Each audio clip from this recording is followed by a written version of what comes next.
अनुभव लिख सकते हैं कि उनके साथ कभी ऐसा हुआ है कि बहुत ज्यादा रोक टोक की हो।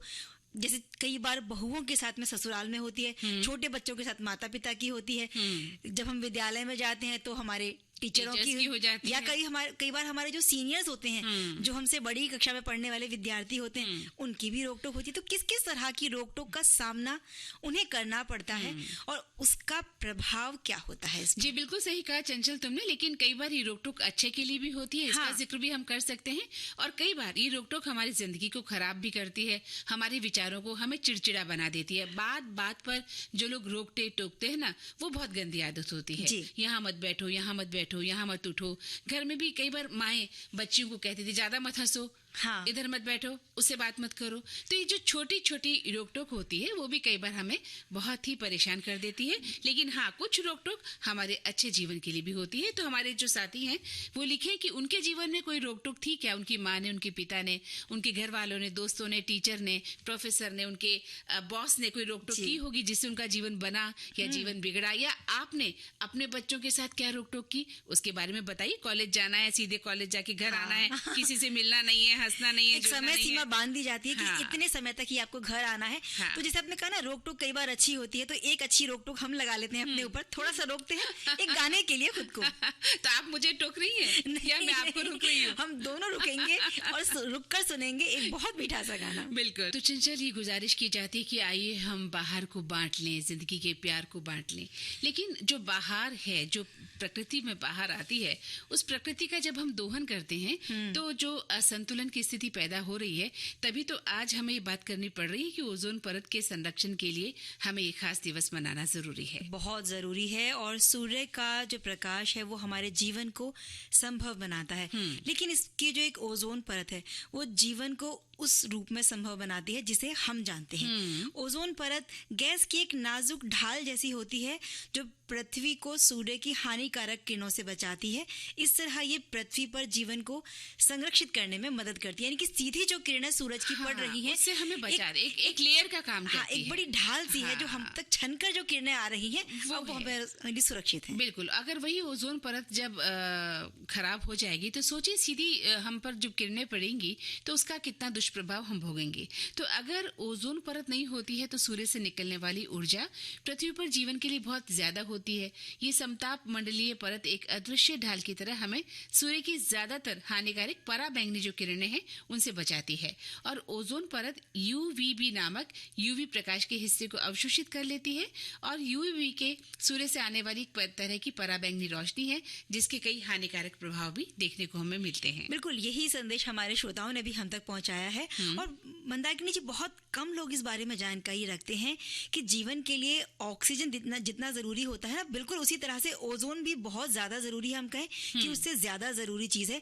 और ये जो दिवस मना रहे हैं, इसका आयोजन करने की वजह भी शायद यही है कि ओजोन परत के बारे में लोगों को जागरूक किया जा सके और इसे किस तरह बचाना है इसकी तरफ उनका ध्यान हम ले सकें। हाँ, बिल्कुल सही कहा चंचल। ओजोन परत की सुरक्षा के लिए हमें इसे खतरनाक गैसों से बचाना होगा और सबसे खतरनाक गैसों में से कुछ है जैसे CFC क्लोरोफ्लोरोकार्बन और हैलोजेनेटेड हाइड्रोकार्बन, मिथाइल ब्रोमाइड और नाइट्रस ऑक्साइड। ये कुछ ऐसी गैसें हैं जिनसे हमें ओजोन परत की सुरक्षा करनी बहुत जरूरी है। बिल्कुल, जब 1970 के दशक के अंत में वैज्ञानिकों को ये पता चला कि मानवता का जो सुरक्षा जो मानवता है यानी हम लोग ही जो सुरक्षा कवच है ओजोन परत, इसमें छेद कर रहे हैं, यानी कि इसे नुकसान पहुंचा रहे हैं, तो उन्हें बड़ी चिंता हुई इस बारे में।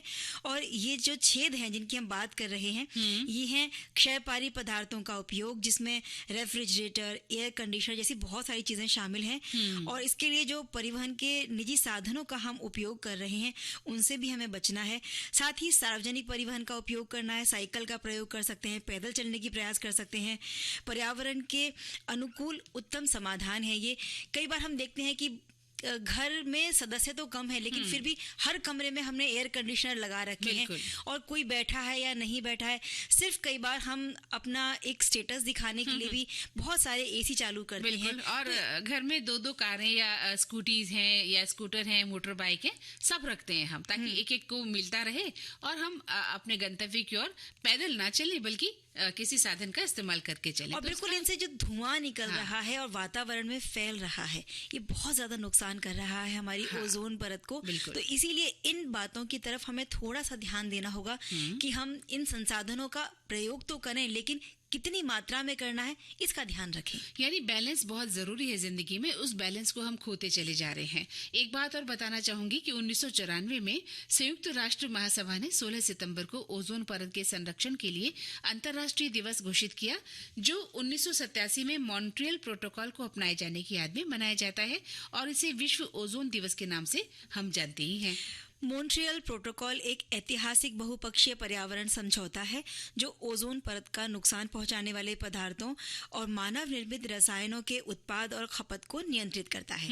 वायुमंडल में छोड़े जाने पर ये जो रसायन है ओजोन परत को नुकसान पहुंचाते हैं, और क्योंकि हम जानते हैं कि ओजोन परत जो है वो पृथ्वी का सुरक्षा कवच है, इसलिए इसकी सुरक्षा बहुत जरूरी है। बिल्कुल, और मॉन्ट्रियल प्रोटोकॉल की बदौलत ओजोन परत ठीक हो रही है और उम्मीद करते हैं कि सदी के मध्य तक ये 1980 से पहले के स्तर पर वापस आ जाएगी, ऐसी उम्मीद की जाती है। तो बिल्कुल ये प्रयास बहुत जरूरी हैं और ये इस दिवस के आयोजन का उद्देश्य भी तो यही है कि लोगों में इसके बचाव को लेकर जागरूकता आए और इसके लिए क्या क्या उपाय वो अपने स्तर पे सोच सकते हैं इसके बारे में जरूर सोचें।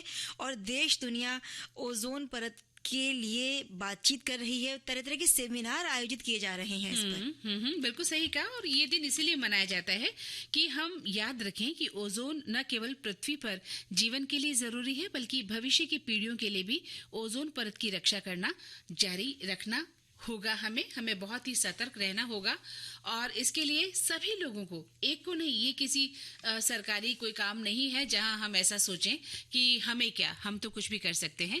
ऐसी स्थिति में हम सभी को मिलकर पर्यावरण की रक्षा करना बेहद जरूरी है। हमारे एक श्रोता ने संदेश लिखा है कि शहर के कुछ इलाके ऐसे हैं जहां आज भी सघन हरियाली मौजूद है। शहर का यही क्षेत्र पर्यावरण संतुलन को बनाए रखने में बेहद महत्वपूर्ण साबित हो रहा है। शहर को प्रदूषण से बचाने में प्राकृतिक ढाल का कार्य कर रहे हैं ये जो प्रकृति है। पेड़ में जहां वायु मौजूद है हानिकारक कार्बन डाइऑक्साइड को सोखती है, वहीं ऑक्सीजन का उत्सर्जन करके वातावरण को शुद्ध भी करते हैं पेड़। इसीलिए ये हरित शहर के लिए फेफड़ों के तौर पर कार्य कर रहे हैं। तो बिल्कुल जो हम ग्लोबल वार्मिंग जिसे कहते हैं कि बिना मौसम के बारिश आती है, जो बेमौसम की हम चीजें देखते हैं कि गर्मी बहुत ज्यादा है।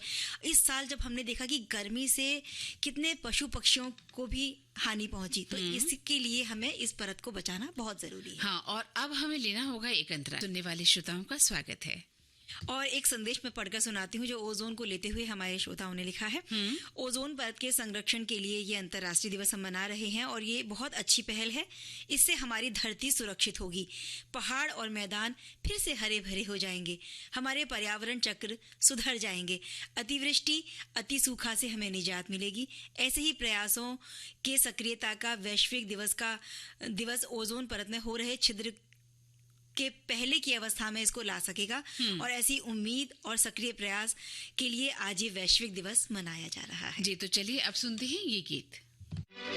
हाँ, तो चंचल, आप कह रही थी कि रोक टोक करना जो है वो जिंदगी को थोड़ा डिस्टर्ब कर देता है। कई बार लोग बहुत रोक टोक करते हैं घर परिवार बाहर में, तो थोड़ा सा अजीब लगता है। तो आइए चलिए इस पर भी बात कर लें अब। हाँ, रोक टोक करने से जो रिश्ते हैं वो थोड़े से बिगड़ सकते हैं या उनमें कह सकते हैं कि कड़वाहट भी आ सकती है, क्योंकि ये किसी भी व्यक्ति को नियंत्रण, उसकी स्वतंत्रता और आत्मसम्मान जैसी चीजों को प्रभावित करते हैं। और हो सकता है कि लगातार अगर आप रोक टोक कर रहे हैं तो जिसके साथ रोक टोक की जा रही है वो व्यक्ति अंदर से घुटन सी महसूस करने लगे या उसे निराशा महसूस हो, और ये भी हो सकता है कि फिर वो आपसे नफरत करने लगे। भले ही टोकने वाले व्यक्ति का इरादा अच्छा हो या नियत हो, लेकिन जिस वक्त उसका रोक टोक की जा रही है ना, उस वक्त उसके मन में एक नफरत या निराशा या उसे लगता है कि मेरा अपमानित महसूस करता है, विद्रोह पैदा हो जाता है कई बार कि क्या बात है, रोज रोज मुझे ही रोका टोका क्यों जाता है ना। और हमने ये भी अक्सर देखा है चंचल कि शादी से पहले अगर हम बात करें तो पहले हर लड़की को लड़के का टोकना और हर लड़के को लड़की का टोकना अच्छा लगता है, ठीक है।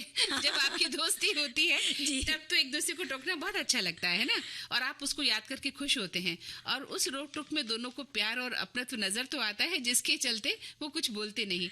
और लेकिन जब इतना ही नहीं, शादी के बाद कुछ हद तक जब एक दूसरे की पसंद नापसंद को सहना भी अच्छा नहीं लगता और हस्तक्षेप किया जाता है, रोक टोक किया जाता है, तब हमें बुरा लगने लगता है। हाँ, शुरू में तो जब भाई कहा गया कि तुम ये साड़ी मत पहनो, ये रंग मत पहनो, ये खाना मत बनाओ, तो वो सारी रोक टोक अच्छी लगती है, उसमें हमें प्यार दिखता है। लेकिन जब कुछ समय बीतता जाता है तो भाई लगता है कि क्या हमें जीने भी नहीं दोगे। ऐसा होता है अक्सर। हमारे सुनने वाले भी जरूर बताएं कि क्या उनके साथ भी ऐसा कुछ हुआ है। और इस तरह से मंदाकिनी, जब रिक्शा में रोक टोक बहुत ज्यादा बढ़ जाती है तब पति पत्नी एक दूसरे से हो सकता है कि बातें भी अपनी छुपाने लग जाएं, और उन्हें ये लगता है कि अगर कुछ बताया जाएगा तो भी सुनना पड़ेगा, खराब बताया जा रहा है तो इससे बेहतर है कि चलो बताओ ही नहीं, तो ज्यादा अच्छा रहेगा। बिल्कुल सही। और अपनी व्यक्तिगत जगह को बनाए रखने के लिए कई बार फिर छूट का सहारा भी लेना पड़ जाता है। बहुत सही कहा चंचल आपने, क्योंकि कई बार फिर आदमी दुखी हो जाता है, फिर वो एक अलगाव सी स्थिति पैदा हो जाती है, और एक बीच में हल्की सी दीवार, जैसे हम ओजोन परत की बात कर रहे हैं ना, वो दीवार दो इंसानों के बीच में, वो रिश्ता कोई भी हो सकता है, पति पत्नी का, भाई बहन का, माता पिता का, दोस्ती का, कोई भी रिश्ता हो सकता है। जहाँ रोक टोक की आदत बहुत ज्यादा होती है वहाँ फिर इस तरह से लोग हो जाते हैं, बदल जाते हैं। हर वक्त रोक टोक करने से जब बात एक दूसरे से हम छुपाने लगते हैं, उससे रिश्ते में दूरी आती है। और स्वाभाविक है, जब कोई हमेशा ही गलतियां बताएगा, टोकने में लगा रहेगा, तो उसे आपको सही बात भी गलत लगने लगती है, और कहीं ना कहीं इसके चलते एक दूसरे के प्रति आदर और सम्मान भी कम होने लगता है, जिसे फिर वापस लाना बहुत मुश्किल है। और हर व्यक्ति की अपनी एक स्वतंत्रता होती है, अपनी पसंद नापसंद हो सकती है, और उस पसंद के अनुसार ही उसे कोई भी काम करना या ना करना अच्छा लगता है।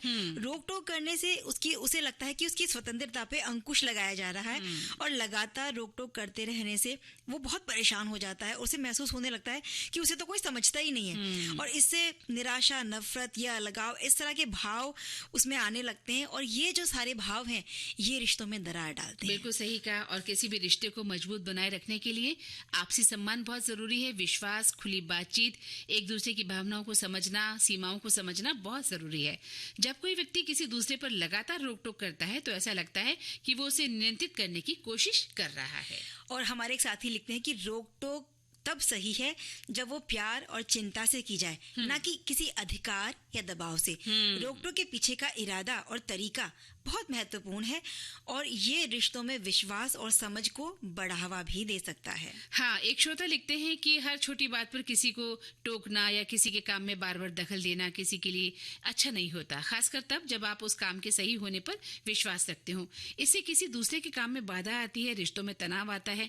किसी को लगातार टोकने से व्यक्ति परेशान और हतोत्साहित हो जाता है। तो आप किसी के काम में इतनी भी दखल अंदाजी न करें कि वो आराम और सम्मानपूर्वक जीवन जी भी ना सके। बिल्कुल सही बात है। और यहाँ थोड़ी सी हम दखल अंदाजी करेंगे, हमारी बातचीत को ही रोक देते हैं, यहाँ रोक टोक लगाएंगे तो ये बहुत अच्छा हो जाएगा, क्योंकि एक मधुर सा गाना सुनने मिल जाएगा हमें। बिल्कुल, ये दखल अंदाजी तो अच्छी है।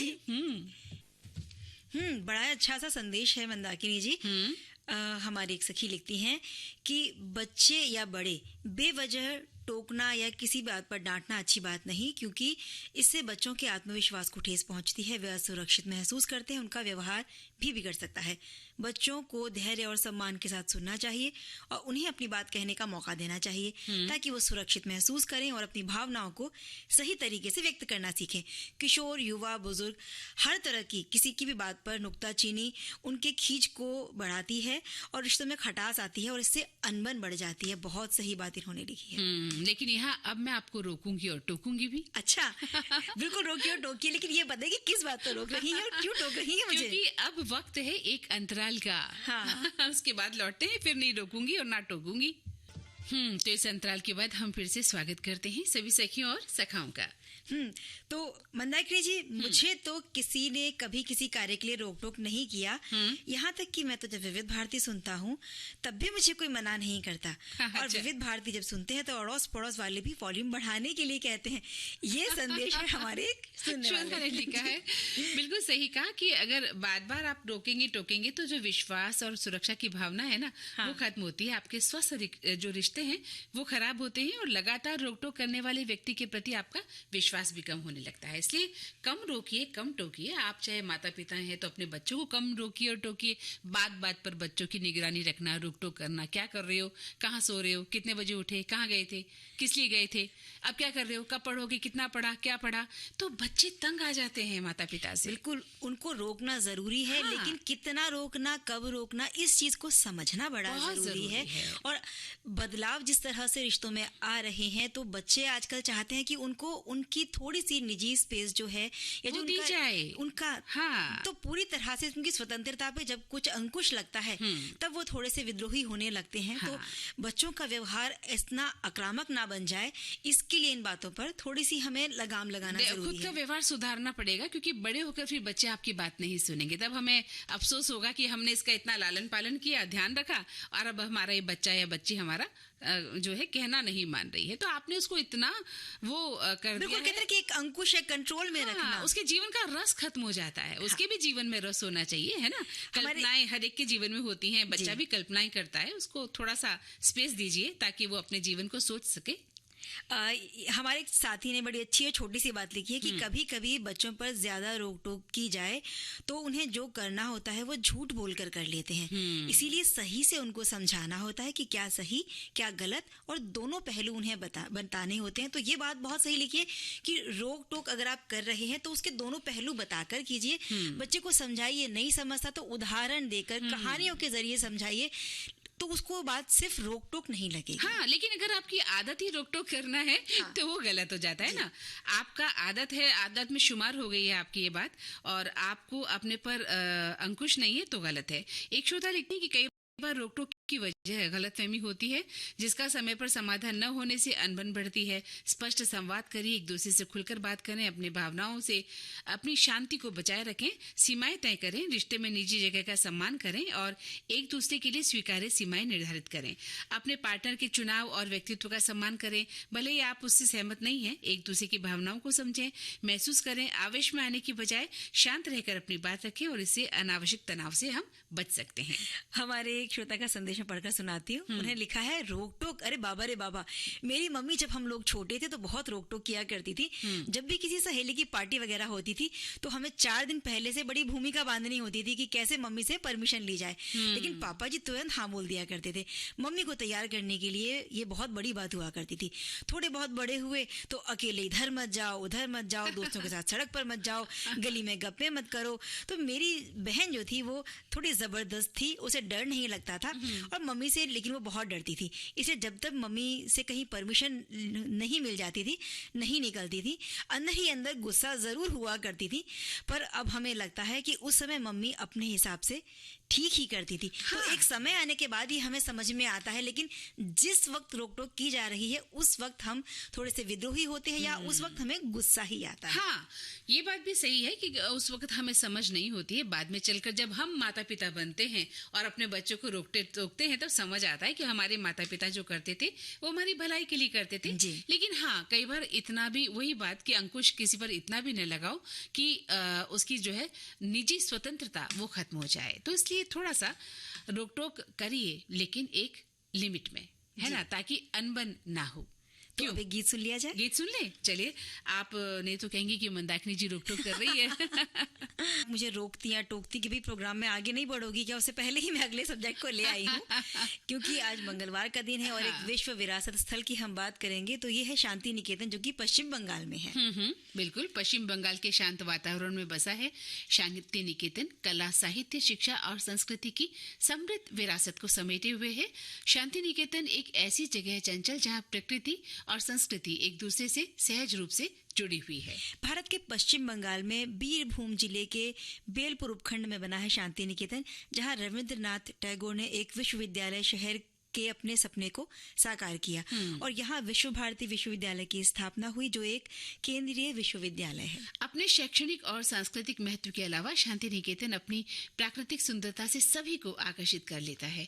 हरे भरे जंगल हैं, फैले हुए खेत और शांत वातावरण जो शांति का अनुभव कराता है। शांति निकेतन के 2 तरफ अजय और कोपड़ नदियां भी हैं। टैगोर परिवार द्वारा स्थापित शांति निकेतन संस्थान का प्रभाव पीढ़ियों तक फैला रहा है, जिसने संस्थान के विकास और प्रभाव को आकार भी दिया है। शांति निकेतन की स्थापना रविंद्रनाथ टैगोर और उनके पिता देवेंद्रनाथ टैगोर ने की थी। रविंद्रनाथ टैगोर की महत्वपूर्ण साहित्यिक कृतियां वो भी शांति निकेतन में ही रची गई थी। हाँ, और 1951 में विश्व भारती एक केंद्रीय विश्वविद्यालय बन गया और रविंद्रनाथ इसके पहले कुलपति बने। रविंद्रनाथ टैगोर को साहित्य का नोबेल पुरस्कार भी मिला। शांति निकेतन शिक्षा के बहुत से अवसर प्रदान करता है, जो मानविकी, विज्ञान और शिक्षा में विभिन्न स्नातक और स्नातकोत्तर कार्यक्रम प्रदान करता है।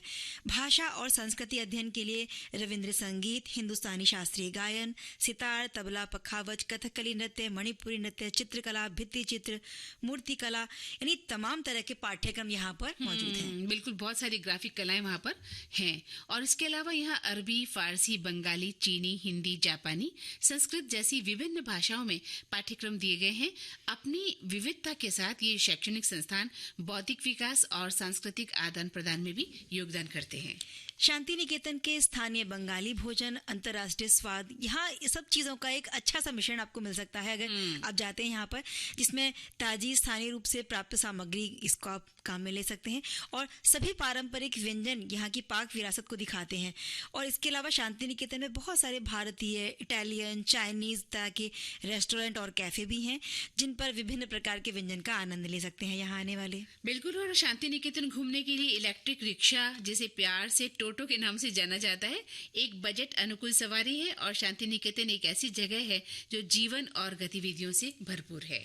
शांति निकेतन में अगर आप जाते हैं तो खरीदारी करना भी आपको एक अच्छा अनुभव दे सकता है। यहाँ पर हस्तशिल्प, कलात्मक कृतियां और खरीदने के लिए भी काफी सारी चीजें उपलब्ध हैं। और अपनी डोकरा कला, बाटिक वस्त्र, चमड़े और शिल्प की और हाथ से बुनी हुई कंथा साड़ियों के लिए जगह खास तौर पर जानी जाती है। और ये स्थानीय कारीगरों को आर्थिक सहायता भी प्रदान करती है। जब आने वाले लोग कुछ खरीदारी करते हैं तो जो स्थानीय कारीगर हैं उनको बड़ा आर्थिक सहायता मिलती है निसंदेह। और इसीलिए कहा जाता है कि जो वहाँ की जो लोक कला है वो बहुत समृद्ध है। प्रकृति प्रेमी पर्यटक बल्लभपुर वन्यजीव अभयारण्य, अमर कुटीर और खोई क्षेत्र जैसे आसपास के स्थलों की यात्रा कर सकते हैं। और ये प्राकृतिक क्षेत्र पक्षियों को देखने, प्रकृति की सैर करने और शांत पिकनिक के लिहाज से भी बहुत सुंदर है। विरासत, सांस्कृतिक, प्राकृतिक वैभव से भरपूर शांति निकेतन बहुत सारे आकर्षणों से भरा हुआ है, जिसमें हर एक जगह अपने आप में ही एक अलग आकर्षण है। और इस मनमोहक शहर की यात्रा को जब हम सब देखते हैं तो बहुत सारी जो अतीत की कहानियां हैं वो वर्तमान में हम ऐसा लगता है कि सामने दिखाई देख रहे हैं। बिल्कुल, जो हमने सुना है वो सामने हमें दिखता है। टैगोर परिवार के निवास शांति निकेतन गृह, नूतन बाड़ी और दहली पर कदम रखते ही पर्यटक इसके इतिहास में डूब जाते हैं। और ये इमारतें टैगोर परिवार की विरासत में सहज रूप से बुनी हुई हैं। अमरा कुंजा आम के बाग में स्कूली कक्षाओं और भव्य आयोजनों को भी हम देख सकते हैं। और क्या क्या देख सकते हैं इसके बारे में हम बहुत सारी बात अभी करेंगे अपने सुनने वालों के साथ, क्योंकि यही सब बातें हमारे सुनने वाले भी हम तक पहुंचा रहे हैं। पहले एक गीत सुन ले। बिल्कुल सुनते। अगर आप जाते हैं तो क्या क्या देख सकते हैं? आपने बताया शांति निकेतन गृह, जो कि टैगोर परिवार का निवास स्थान है। और ऐसे ही एक जगह है गौर प्रांगण, जिसे सिन्हा सदन के नाम से भी जाना जाता है। और ये एक ऐसा भवन है जिसकी पुश्तैनी जड़ें बहुत गहरी हैं, जिसमें एक सुंदर घंटाघर और शानदार घंटी है। एक ऐसी जगह जहाँ कवि रविंद्रनाथ टैगोर को ऑक्सफोर्ड विश्वविद्यालय की मानद डॉक्टरेट की गूंज यहाँ आज भी बनी हुई है। ये इमारत पांडित्य और विरासत के मिलन का एक बहुत बड़ा प्रमाण है। बिल्कुल, बल्लभपुर वन्यजीव अभयारण्य की अगर हम बात करें तो शांति निकेतन से करीब 3 किलोमीटर की दूरी पर है बल्लभपुर वन्यजीव अभयारण्य, जिसे कई लोग हिरण पार्क के नाम से भी जानते हैं। और चंचल 1977 में इस अभयारण्य की स्थापना हुई। यहाँ हरे भरे जंगलों का विस्तार सुंदर हिरणों के झुंड के साथ भी देखा जा सकता है। और एक जगह है यहाँ पर अमर कुटीर, जहाँ कला और विरासत का संगम आप देख सकते हैं। अमर कुटीर का अर्थ है मेरी कुटिया। किसी समय में स्वतंत्रता सेनानियों के लिए यह आश्रय स्थल भी रहा है और अब कला और शिल्प की संस्था है। शांति निकेतन से लगभग 15 किलोमीटर दूर कोपई नदी के शांत स्थान पर बना हुआ है। यह अमर कुटीर कलात्मक अभिव्यक्ति को दर्शाता है और अपनी ऐतिहासिक जड़ों का सम्मान भी करता है। रचनात्मक भविष्य का मार्ग प्रशस्त करता है। हाँ, और अगर आप यहाँ पर गए हैं तो फिर सोनाझुरी हाट जरूर देखिएगा। ये है संस्कृति और शिल्प कौशल का एक आकर्षक ताना बाना, जो हर शनिवार और रविवार को जीवंत हो जाता है। यहाँ दुकानों के बीच से गुजरते हुए स्थानीय हस्तशिल्प की पच्चीकारी दिखेगी, प्रत्येक टुकड़ा उस कुशल हाथों से बना हुआ मिलेगा। उन हाथों का प्रमाण है जिन्होंने इसे जीवंत बनाया है। यहाँ की हवा में घुली लोक संगीत की मनमोहक सुरीली धुनें गूंजती हैं और इसी बाजार में लकड़ी और टेराकोटा के शिल्प, कच्ची धातु के आभूषण, डोकरा कलाकृति बहुत से लोगों को आकर्षित करती है। यहाँ पर है बांग्लादेश भवन और ये भवन आधुनिक डिजाइन और सांस्कृतिक वैभव का मिश्रण है। इसके अंदर का जो सभागार है वो समकालीन समृद्ध विरासत के लिए एक बहुत बड़ा मंच है। और चीना भवन की बात किए बिना तो ये बात अधूरी रह जाएगी। यहाँ चीनी साहित्य, पत्रिकाओं और बौद्ध धर्म ग्रंथों का खजाना है। और गीतांजलि रेल संग्रहालय की बात भी हम करना चाहेंगे। ये संग्रहालय रविंद्रनाथ टैगोर के जीवन के विभिन्न पहलुओं पर प्रकाश डालता है और एक कवि की बहुमुखी विरासत को श्रद्धांजलि देता है। यहाँ पर है हिंदी भवन और ये हिंदी अध्ययन का केंद्र है जो विनोद बिहारी मुखर्जी के भित्ति चित्र की कलात्मक झलक से सजा हुआ है। कला भवन की बात भी करते हैं। ये वो भवन है, वो जगह है जहाँ ललित कलाएं और शिल्प बनते हैं। यहाँ मूर्तियों और भित्ति चित्रों से भरा एक संग्रहालय है और एक कला पुस्तकालय भी है। कोपई नदी की बात अगर करें तो प्रकृति प्रेमी जो लोग यहाँ जाते हैं, वो जो फोटोग्राफी से भी दिलचस्पी जिनको है, तो वो कोपई नदी के सुंदर तटों पर इकट्ठे होकर नदी की शांत और सुंदरता को बिल्कुल अपने कैमरे में कैद करने का प्रयास तो जरूर ही करते हैं। हाँ, और इस माध्यमिक पाठ भवन नाम का जो विद्यालय है, वहाँ पर भी पारंपरिक गुरुकुल पद्धति युवा मस्तिष्कों को आकार देती है। प्रकृति भवन जो है ये भारत का एकमात्र प्रकृति कला संग्रहालय है जहाँ ड्रिफ्टवुड मूर्तियों से लेकर चट्टान की संरचनाओं से खुले हवादार बगीचे जो हैं वो आनंद देते हैं। इतनी सजावट है अगर हम देखने चलेंगे। और वहीं आप देखेंगे रविंद्र भवन संग्रहालय। रविंद्रनाथ टैगोर को समर्पित इस संग्रहालय में पहुंचकर हम समय में पीछे चले जाते हैं। ऐसा लगता है जैसे यहाँ पांडुलिपियों, अंतरंग पत्रों और अनमोल कलाकृतियों की दुनिया देखकर तो टैगोर के जीवन के पद चिन्हों का भी पता चलता है। शांति निकेतन गृह की बात करें तो यहाँ शांति निकेतन का सांस्कृतिक महत्व, इसके आकर्षण और विरासत की झलक हमें देखने को मिलती है। और वहीं शिल्पग्राम जहाँ पूर्वी और पूर्वोत्तर भारत के तैयार किए गए पारंपरिक हस्तशिल्प के माध्यम से सजे प्रत्येक घर में अपने अपने राज्य की अनूठी विरासत भी समाहित है। एक है यहाँ पर श्री निकेतन, जिसमें रविंद्रनाथ टैगोर के जो सपनों का गांव इसे कहा जाता है, जहाँ हर तरफ उनके आदर्श और उनकी भावनाएं लगता है कि बस प्रतिध्वनित हो रही हैं। और सुरुल राजवाड़े का जिक्र भी हम यहाँ करेंगे। महल नुमा सुरुल राजवाड़े की भव्यता, यहाँ बने टेराकोटा नक्काशीदार मंदिर परंपराओं और शिल्प कौशल के प्रमाणों में से एक है। तो मंदाकिनी जी, जब हम शांति निकेतन के हर हिस्से और हर कोने में भ्रमण करते हैं तो लगता है कि हम समय में बहुत पीछे होकर संस्कृति और प्रकृति से होकर गुजर रहे हैं। बिल्कुल लगता है। और तब मन क्या कहता है? कौन सा गीत सुनने का मन करता है? बिल्कुल वही के संगीत में रचा बसा कोई गीत हो तो आनंद आ जाएगा। जैसे वहाँ कौन है तेरा मुसाफिर जाएगा कहाँ। कार्यक्रम के शुरू में कहा था कि आज का दिन जो है बहुत ही खास है ना? क्योंकि बहुत खास दिनों का आयोजन किया जाता है, जिसमें से एक हम की बात पहले कर चुके हैं, ओजोन की जो संरक्षण की बात है। और अब हम बात कर रहे हैं इंटरवेंशनल कार्डियोलॉजी के लिए जो अंतर्राष्ट्रीय दिवस है उसकी। तो कोई भी अंतर्राष्ट्रीय दिवस या सप्ताह का आयोजन तब किया जाता है जब बहुत सारे मुद्दों पर लोगों को शिक्षित करना होता है और उसमें जो समस्याएं अगर विश्व स्तर पर कोई आ रही हैं तो उसे समझाया जाए, जागरूकता फैलाई जाए और फिर उनको जो मनाने के जो सुदृढ़ अवसर है उसका एक अवसर होता है। ये बिल्कुल सही कहा। और ये दिन जागरूकता बढ़ाने के लिए, प्रकृति को स्वीकार करने और जीवन बचाने में इंटरवेंशनल कार्डियोलॉजी के महत्व पर जोर देने के लिए एक मंच के रूप में कार्य करता है।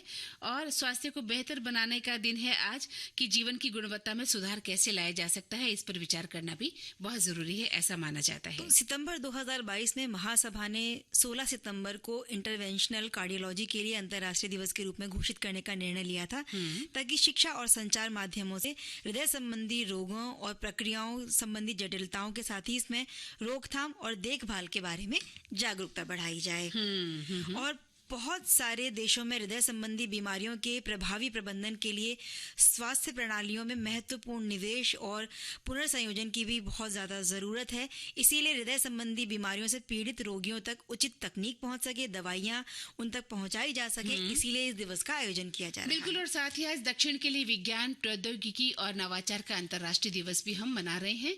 और संयुक्त राष्ट्र महासभा ने 9 जनवरी 2024 को एक प्रस्ताव पारित कर 16 सितंबर को अंतर्राष्ट्रीय विज्ञान प्रौद्योगिकी और नवाचार दिवस के रूप में घोषित किया था और ये दिवस विशेष रूप से दक्षिण के लिए है। इस प्रस्ताव में वैज्ञानिक और तकनीकी उपलब्धियों का इस्तेमाल करने के महत्व पर जोर दिया जाता है। विज्ञान और प्रौद्योगिकी और नवाचार के माध्यम से अब हम समृद्धि की ओर हम बढ़ना चाहते हैं और आज कई विकासशील देश जलवायु परिवर्तन से जूझ रहे हैं और प्रकृति और जैव विविधता को नुकसान जो हो रहा है उससे भी हम जूझ रहे हैं, जिसमें रेगिस्तानीकरण भी शामिल है। बिल्कुल, और दुनिया के हर देश को अब कम कार्बन प्रदूषण मुक्त और एनवायरनमेंट फ्रेंडली भविष्य की दिशा में मिलकर काम करना चाहिए।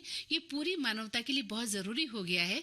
प्रदूषण और कचरे से घुटन जैसी जो चुनौतियां हैं वो अन्य संकटों को जन्म दे रही हैं, जिससे निजात पाना बहुत जरूरी है। बिल्कुल, और हम ओजोन की भी बात कर रहे थे, वो इसीलिए कर रहे थे। और अगर हम डिजिटल उपकरणों को सही तरीके से इस्तेमाल करते हैं तो हमें ज्यादा समाधान मिलते हैं, हम उन्हें प्रासंगिक तरीके से पेश कर सकते हैं। और जैसा कहावत है ना कि पहले से अगर हम सचेत रहते हैं तो वो ज्यादा अच्छा है। तो इसी तरह से विज्ञान का ज्ञान भी सही दिशा में उपयोग अगर हम करेंगे तो इसके जो नतीजे हैं वो हमारे सामने अच्छे होंगे। बिल्कुल लेकिन वक्त अब इजाजत नहीं दे रहा है, तो बस चलते हैं यहाँ से। स्टूडियो से जाने का समय हो रहा है। चंचल वर्मा और मंदाकिनी जोशी को दें इजाजत। नमस्कार।